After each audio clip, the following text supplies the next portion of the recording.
자, 방송합시다. 3월 오늘이 벌써 20일이구나. 신문 브리핑 시간입니다. 조선일보 일면 기사는 오늘 저를 또 빡치게 하는데 이 족같은 놈들 기사를 어떻게 쓰는지 한번 보시죠. 얘들 진짜 쓰레기인 것 같아. 자, 일면 기사가 이렇습니다. 공무원 철밥통 편드는 야권 후보들. 자, 문재인은 성과 연봉제 평가제 폐지, 공노총 공무원 노동조합이겠죠. 요구 대부분 수용, 안희정 안철수도 긍정적 검토 시사, 공직사회 개혁 후퇴 우려. 이거는 정신병입니다.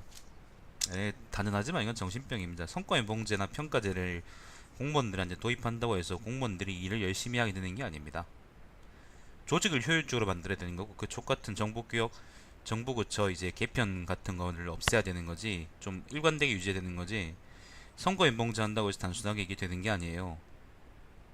여러분 학교 다닐 때 어떻게 했어요? 공부 열심히 하나? 공부 열심히 하면은 뭐 상도 주고 그 다음에 뭐 여러분 부모님이 뭐 밥도 사주고 그러잖아요. 아니 뭐도 사주고 그러잖아요. 근데 여러분 공부 열심히 했어요? 지랄하지 마세요. 너희들은 공부 열심히 안 했을 거 아니에요. 그러니까 공무원들은 또 어떻게 했냐고 똑같은 이치예요. 사실 일을 열심히 하면 상을 준다라는 거는 되게 모호한 개념이고, 사실 이 상을 준다고 해도 사람들은 그게 필요하지 않은 사람들이 훨씬 많다고. 그 자기 성과 자기 개발, 그런데 그 득달같이 달려드는 놈들만 여기 달 매달리겠지. 거기다가 성과 연봉제에다가 이게 평가 이런 거 있잖아요. 공무원들의 평가고 이런 것들의 기준이 굉장히 모호합니다. 굉장히 모호합니다. 안녕하세요. 모호하다는 게 무슨 말이냐면은, 예를 들면 민원을 처리하는 담당 공무원이 있을 수 있고, 예를 들면 어떤 행정업만 보는 사람이 있을 수 있잖아. 그 사람들을 동등한 입장에서 평가할 수가 없어요. 민원이라는 거는 들어오지 않으면 그만인 거고, 행정 업무는 항상 일거리가 있거든. 공무원 조직의 중요한 점은 뭐냐면은, 그 일이 부정부패 없이 깨끗하게 잘 굴러가고 있다는 거, 그게 중요한 거지. 공무원 한두 명이 일을 굉장히 잘한다는 게 중요한 게 아니에요. 윤활유 같은 겁니다. 윤활유가 발라져 있는 게 중요한 거지, 막 엔진 성능을 끌어올리거나 그런 것들을 기대하면 안 되는 거란 말이지. 그거는 다른 문제라고 하는 거예요. 그게 아무튼 조선일보 족같은 그 기자 새끼들이, 그 뭐야, 그 철밥통 기자 새끼들이 그 이따위 기사를 썼는데, 난 좀 많이 화가 나네, 보고 있으니까. 일명 기사부터. 그리고 또 옆에 또 다른 기사도 있습니다. 공공의 적 스몬비라는 기사인데요. 1300만 명이라는 기사인데, 기획 기사 같은데, 스몬비가 뭐냐면은 그 스마트 좀비라는 거랍니다. 기사 제목 이렇습니다. 당신도 거리의 민폐인가요? 국민의 25%가 스마트폰 좀비라는 건데, 뭐 그 대가리 속에 비어 있는 좀비 새끼들이 조선일보에 넘치는 걸 본다면은, 뭐 사실 스마트폰에 미쳐 있는 사람들이 이렇게 많다는 거는 사실 뭐 중요한 건 아니라고 생각해요. 그러니까 나는 이게 너무 지금 오늘 화가 나네. 오늘 일면 기사 왜 이렇게 마음에 안 들지? 다른 얘기는 북한 이야기 있고요. 이거 있습니다. 왜 이렇게 오늘 빡치지? 자, 2면입니다. 새봄 TV조선이 새로 태어납니다. 넘어가겠습니다. 3면입니다. 공무원 정치활동 공약한 문재인, 이재명, 이번에 위헌 논란 점화. 위헌, 보자, 공무원들의 정치 활동. 공무원들은 형식적으로 이제 정치적 중립을 지켜야 된다고 얘기를 하거든. 그래서 교사들이 여러분한테 마음대로 이제 정치인 누가 좋다 그런 얘기를 못 하는 거거든요. 뭐 예를 들어서. 근데 이제 지금 정확하게 이제 공무원하고, 그러니까 문재인하고 이재명 쪽 공약이 어떤 건지 내가 잘 모르겠어요. 전교조 합법화 그런 것도 있는데, 당연히 이거는 당연히 해야 되는 거고, 글쎄, 왜냐면 공무원도 노동자이기 때문에 그렇습니다. 근데 이게 그러니까 구체적으로 이 양반들이 어떤 의미에서 그 정치 활동을 허용하겠다는 건지 잘 모르겠는데, 나는 뭐 사실 긍정적이지 않고 특히 부정적이지 않아요. 하면 좋지. 근데 그거를 정부에서 잘 제어할 수 있는지 잘 모르겠습니다. 사실 이제 군대도 일종의 공무원들이니까, 일종의 공무원들인데, 뭐 군인들한테 정치적 중립 끌어지만은 씹새끼들이 그 여당 찍으라고 강요해가지고 60만 배 거저 먹었던 시대가 있었던 걸 생각한다면은 차라리 문재인 쪽이 훨씬 낫다라고 생각할 수도 있을 것 같습니다. 자, ABP 공약 쏟아내는 야권이라는 게 있습니다. ABP라는 건 Anything But Bak이라는 건데 박근혜만 아니면 뭐든지, 왜냐하면 그게 제일 좋으니까. 넘어가겠습니다. 성과연봉제 올해부터 5급까지 확대, 119개 공기업도 시작. 그러니까 부제를 이 새끼들이 철밥통 깨기 어디까지 왔나라고 적었는데, 아까 얘기했던 것처럼 공무원들한테 그런 걸 여러분 기대하면 안 됩니다. 공무원들은 그 자리에서 열심히 일을 하면은 그만이에요. 그러면 그 사람들은 돈을 받을 자격이 있는 겁니다. 그 사람들이 있기 때문에 여러분이 거기 지금 컴퓨터 앞에 앉아가지고 그 씹덕 컨텐츠를 유튜브에 찾아볼 수 있는 거예요. 쉽게 말해서 그렇습니다. 그 좀 같은 노동자로서의 동질감도 좀 가지시고 시스템에 대해서 좀 유연하게나 생각하길 바라면, 사람들이 공무원만 생각하면은 철밥통이라고 욕하는 경향이 있는데 그럴 사람들이 아니에요. 그 사람들이 진짜로 필요한 사람들입니다. 세상에 그 사람들이 있어야지 세상이 정상적으로 돌아가요. 그게 기저입니다. 기저. 3회입니다. 김정은 엔진음이 세계가 곧 볼 것 ICBM 발사 예고, 뭐 그런 얘기 있고 아규돼지 이야기 있고. 자, 5면입니다. 북핵 해법 니탓 공방 틸러슨 왕이 미수 한번 교환하지 않았다.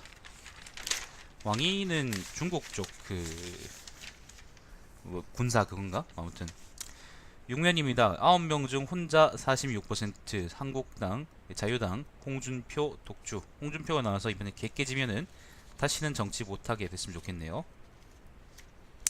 자, 유김당 호남지역 경선 유승민 183표, 남경필 107표. 네, 그렇습니다. 그다음 이런 이야기 있습니다. 유죄라면 노 전 대통령처럼 자살 검토, 홍준표 발언 논란. 자, 넘어가겠습니다. 저런 쓰레기가 이제 나와가지고 대통령이 된다 그러면 그것도 참 볼만하겠네. 8면입니다. 안희정, 안철수. 잠깐만, 이거 뭐야? 안희정 이재명이네. 안희정 이재명 문재인 캠프 적폐 세력 몰려. 자, 문재인 정권 교체 위한 것이다. 자, 뭐 그런 얘기 있고, 손학규 현실적으로 대선 전 연대 필요. 안철수 선거 이후 협치의 틀 만들면 돼. 자, 10면입니다. 1시간 34번 스마트폰 코박은 스몬비에 바쳤다. 아까 얘기했던 것처럼 대가리 속에 비어있는 좀비들이 많은 현실 속에서 그 스마트폰 때문에 그 스마트폰이 하도 인생에 그렇게 즐길 거리가 없어가지고 스마트폰 보고 있는 사람들을 우리가 욕할 필요는 없을 것 같습니다. 그 조선일보 기자들도 당당 이제 대가리 속에 뭐가 들었는지는 알 수가 없는데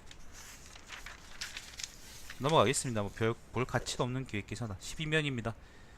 백악관 홈페이지까지 번진 탄핵 댓글 전쟁. 그 박사모 병신들이 이제 그 백악관까지 가가지고 거기다가 탄핵 무효해달라 이지라고 있는데, 그거는 외국에다가 내정 간섭해달라는 얘기하고 뭐가 달라요? 그 구한말에요, 조선말에 이조말에 그 황사영 백서 사건이라는 게 있었습니다. 황사영 백서 사건. 황서영인가? 황사영일걸? 이게 뭐냐면은 천주교도였던 황사영이 조선 정부가 천주교도들 족같이 대한다, 그러니까 프랑스군한테 서신을 보내가지고 프랑스 놈들 우리한테 쳐들어와서 조선 멸망시키고 우리 좀 지배해 주세요 라고 얘기한 사건이에요. 명백한 내정 간접 사건이고 박사모 새끼들하고 대가리 안에 들어있는 게 차이가 없는 거야. 황사영 사건이, 근데 이게 다행스럽게도 사실 프랑스가 쳐들어왔어도 조선을 먹진 못했을 겁니다. 근데 어쨌든 다행스럽게도 국경을 넘기 전에 걸렸어요. 걸려가지고 그 의주에서 걸렸나? 그래가지고 개빡쳤지 흥선대원군이. 그때 집정한 사람이 흥선대원군이었는데, 흥선대원군이 개빡쳤지. 우리가 지금 백악관에다가 지랄하는 박사모 새끼들 보는 거하고 똑같아요. 나라를 팔려고 그러는 새끼잖아요. 뭐 다른 거 이전에 대놓고 그냥 나라를 팔려고, 자기 종교 때문에. 그것 때문에 흥선대원이 개빡쳤었고, 그것 때문에 그 무슨 박해더라, 아무튼 그 더더욱 철저하게 이제 천주교도들, 서학도들이 이제 박살나게 되는 계기가 돼요. 사실은 그 예를 들면은 외부에서 들어가지고 암세보처럼 막 퍼지면서 그 제사 지내지 마라, 우상 숭배하지 마라, 나라에 충성하지 말라, 그렇게 얘기하는 사람들, 그렇게 얘기하는 종교 세력을 누가 좋아하겠습니까? 그게 충분하게 사회에 스며들게 되고, 그리고 그게 그 지역 문화하고 융합하게 됐을 때 그게 좋은 의미가 되는 거지. 신흥 종교라는 건 사실 달갑게 볼 만한 게 아니거든. 그런 의미에서 조선은 굉장히 난 온건하게 대처하고 있다고 생각을 하는데, 온건하게 대처하고 있다고 생각하는데, 그게 이제 황사형 백서 사건 때문에 한번 펑 터져버린 거예요. 죽지 말아야 되지, 죽을 필요가 없는 사람들이 많이 죽었지 그때.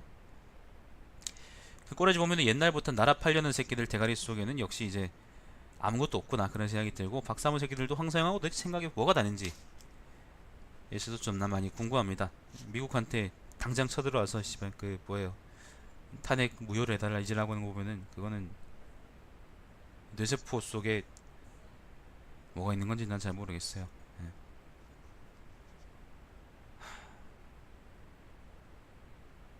오늘 조선일보 유독 사람 좀 빡치게 하네.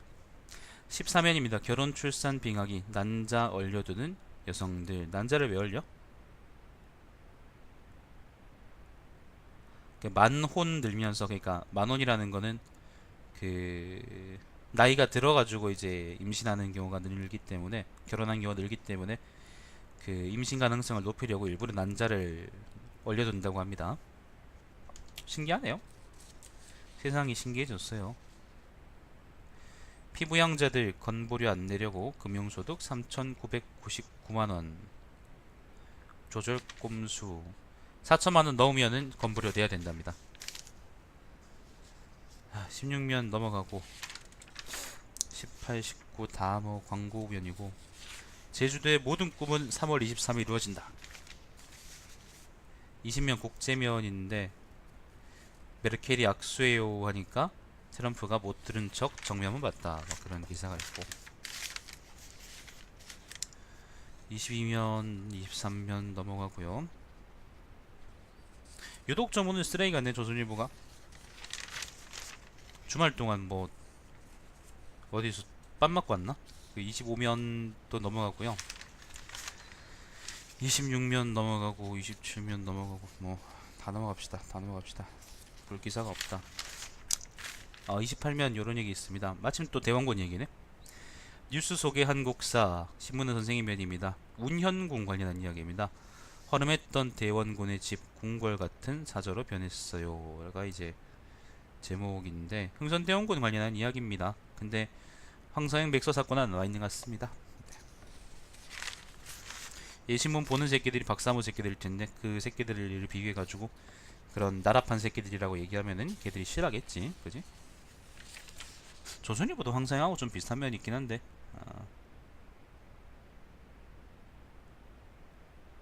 31면은 참 병신 같은 기사가 있어요. 고학점 비결은 앞자리 않고 강의 내용 모두 받아 적는 것, 농담까지. 대한민국 시험을 시험대 올리다 서울대에서는 누가 A를 받는가? 저자 이혜정 박사. 네. 참 가치 없는 기사인 것 같습니다. 33면 넘어가고요. 자, 34면 오피니언입니다. 미래 불안한 토종 바둑 AI 넘어가겠습니다. 칼럼인데 바둑 좋아하는 분들은 한번 읽어보십시오. 자, 트럼프 목에 어떤 방울을 달 것인가? 라는 칼럼이 있습니다. 부제는 이렇습니다. 트럼프는 셈이 빠른 협상가 아베와는 19초간 손잡고 메르켈의 악수 요청은 외면. 우리에게는 어떤 손님일까? 기업 괴롭히고 반미하면서 거침 트럼프 대응 가능할까? 이 사람도 뇌 속에 아무것도 없는 것 같습니다. 넘어가겠습니다. 35면입니다. 중국의 사드 보복 미국에도 강 건너불 아니다. 막판 반전이 가능하려면 뭐 등등의 이제 칼럼들이 있는데, 막판 간 반전 요 얘기는 정치부 차장이 쓴 글인데, 문재인 싫다 뭐 그런 기사예요. 사설입니다. ICBM 쏜다는 북한, 미국 탓이란 중국, 내분에 빠진 한국. 자, 야권 성과 연봉제 폐지, 이 포퓰리즘이 청소해야 할 적폐다 라고 얘기하는데, 역시 아까 내가 얘기했던 것처럼, 내가 아까 일면에서 얘기했던 것처럼 조선일보 새끼들도 성과 연봉제 했으면 좋겠는데 나는 그 정치부 차장이나 논설위원들 같은 사람들은 그 대가리 속에 아무것도 없어 보이는데 이 사람들한테 연봉을 뭐로 주는지 모르겠습니다. 네. 뭐 다른 기자들도 마찬가지. 특히 정치부 기자들이 그런 경향이 심해요. 조선일보는 얘들은 머릿속에 아무것도 없는 것 같아. 자, 한국만 세계 경제 붐에서 소외되나 뭐 그런 얘기 있습니다. 지금 금융하는 사람들이 죽을 맛이래요. 뭐 자산 관리 뭐 이런 거 하는 사람들 있잖아. 그런 사람들이 일거리가 진짜 없대. 기업 경기가 그렇게 썩 좋아 보이지 않는데 조선일보에서 이 좋다 그러는 건 무슨 말인지 잘 모르겠어요. 자, 조선경제 일면입니다. 기업 절반 보호무역 체감 통관 지연 가장 겁난다. 자, 넘어가고요. 아무튼 오늘 좀 많이 빡치네. 국제유가 떨어지는데도 국내 정유사들은 문제 없다는데 휘발유값 그렇게 크게 안 내렸는데 지금 대구가 1,500원대 초반이나 1,400원대 후반 이렇게 그 휘발유 값이 그렇거든요. 특별하게 체감되진 않는데 내린다고 이 새끼도 내린다고 적어놨네. 그럼 어떤 새끼들이 묶어놓고 있다 그런 말이겠죠. 11면은 경제교실이라면인데 이 면도 사실 나쁘지 않아요. 주총선 이사 선임 배당 등 결의 이사회는 투자 신사업 결정해요 라는, 그러니까 주주총회나 이사회 등등의 부적절한 관계에 대한 글입니다. 교육적인 글이니까 읽어보시면 좋을 것 같습니다. 조선일보 기사라는 거 감안하시고. 성과연봉제의가 제일 족같았다. 자, 넘어가겠습니다. 한국일보 보죠.